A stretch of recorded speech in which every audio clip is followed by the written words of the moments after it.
국내 상조 회사들이 선수금 10조 원 돌파를 눈앞에 두고 있습니다. 올해 1분기까지 국내 상조 회사 선수금 총액은 9조 5,310억 원으로 지난해 같은 기간보다 14% 가까이 늘었습니다. 매년 10% 넘게 몸집을 키우고 있지만 상조 산업은 아직 보유 산업으로 인정받지 못하고 있는데요. 현재 상조업은 선불식 할부 거래업으로 분류됩니다. 선불식 할부 거래업은 고객이 사업자의 2개월 이외 이상 대금을 지급하고 미래의 서비스를 받기로 계약한 방식으로 상조 회사와 여행업체, 방문 판매 업체가 여기에 속하게 됩니다. 할부라는 단순 거래 방식으로만 분류되고 장래라는 특수한 산업적 특성을 반영하지 못해 아쉽다는 목소리가 높았는데 최근 정부가 상조산업 육성법을 검토하면서 업계의 기대가 높아지고 있습니다. 현재 기획재정부는 상조진흥법 제정과 관련해 초안을 검토하고 있고 관계부처와의 의견이 수렴되면 국회에 최종 제출하게 됩니다. 가장 중점적으로 다뤄지고 있는 부분은 회계상 처리 방식입니다. 그동안은 선불식 할부 거래로 고객의 매달 납입 부금이 매출이 아닌 부채로 처리되었습니다.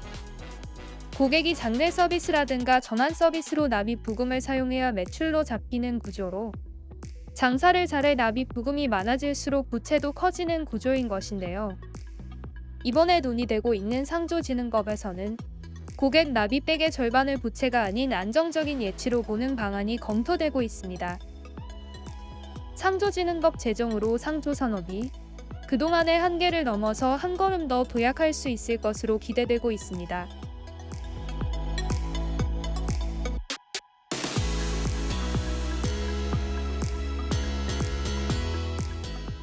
올 1분기 사상 최대 매출을 기록한 국내 항공사들이 2분기에도 순탄한 흐름을 이어가고 있습니다.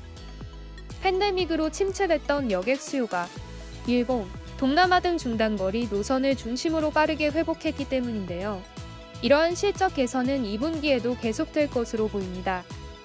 일반적으로 항공업계에서 연중 최대 비수기로 여겨져 왔지만 예년과 달리 여객과 화물 사업이 모두 고무적인 상황.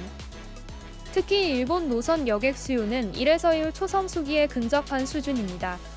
지난 4월 기준 일본 노선 여객 수는 193만 4,104명으로 1년 전 같은 기간보다 44% 증가했습니다. 여기에 장거리인 미조와 유럽 노선 수요도 꾸준히 이어지고 있는데요. 화물 사업의 경우에도 운임 상승 호조와 중국 직구 시커머스 물량 증가 등이 깜짝 실적 기대감을 높였습니다. 유가 하락에 따른 연료비 감소도 실적 개선에 도움이 될 전망입니다.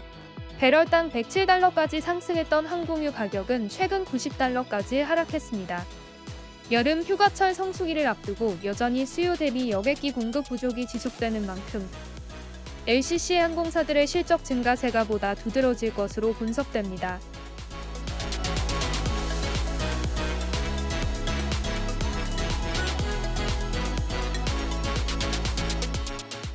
최근 수출 효자로 급부상한 K푸드는 바로 김밥입니다. 국내 한 식품업체는 전자레인지에 냉동 김밥을 조리해도 방금 만든 것 같은 맛과 식감을 느낄 수 있다는 점을 내세워 수출기를 넓히고 있습니다.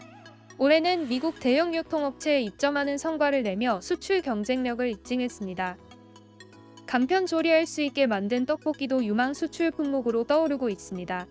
떡볶이 양념이 쌀떡에 제대로 벨 수 있게 제품을 개발한 식품업체의 해외 진출 도전기도 주목을 받고 있습니다.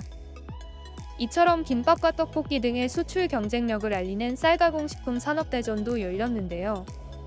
49개 업체가 참가해 국내외 유통업체 바이어에게 떡쌀 과자음료를 포함한 다양한 쌀가공 제품과 기술을 선보였습니다.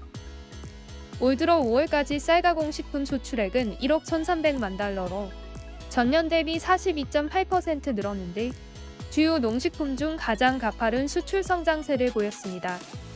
같은 기간 농식품 수출액은 39억 6천만 달러를 기록했으며 최근 3개월간 수출 증가율이 높아지는 것에서도 전 세계적 K푸드 인기를 확인할 수 있습니다.